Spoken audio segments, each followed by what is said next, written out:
Presented by Videshi Lal entertainment. ऐसा लगता है वो भूल जाने लगी है, किसी और के गली वो जाने लगी है। मुझे तो पता ही नहीं था कि इतना बेवफा निकलेगी। लवर को भी अपना भाई बताने लगी है, बताने लगी। रोज रोज फोन करी ले तो वेटिंग में जाता हो, रोज रोज फोन करी ले तो वेटिंग में जाता हो। लागता कि छोड़ देबू हमके ए गोरी, ऐसन बुझाता हो।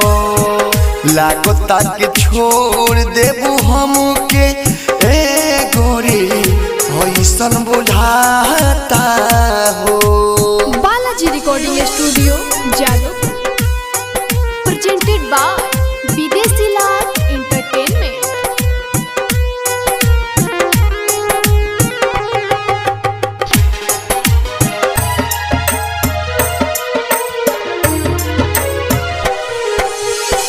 हमारा से चलता ऐसन चाल हो, सोची सोची जियल हो काल हो।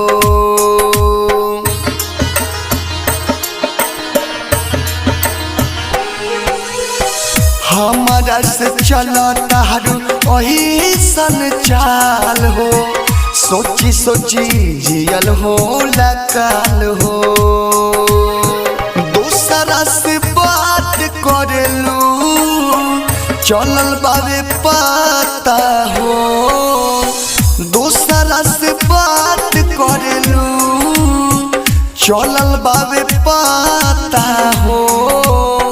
लागता कि छोड़ देबू हमके ए गोरी, ऐसन बुझाता हो।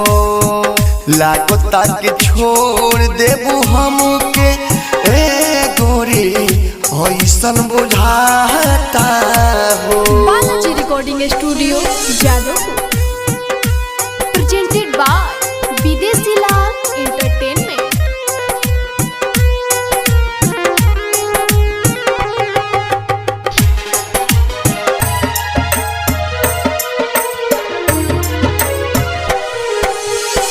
काटनियन गोरतावे हम हरुई फोनावा, जब नहीं खूब फोनावा उठावत।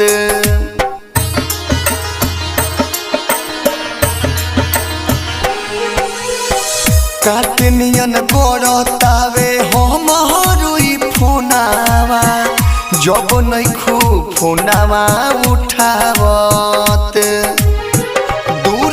विदेशी लाल के माथा पगलाता हो, दूरग से विदेशी लाल के माथा पगलाता हो। लागता कि छोड़ देबू हमके ए गोरी, ऐसन बुझाता हो।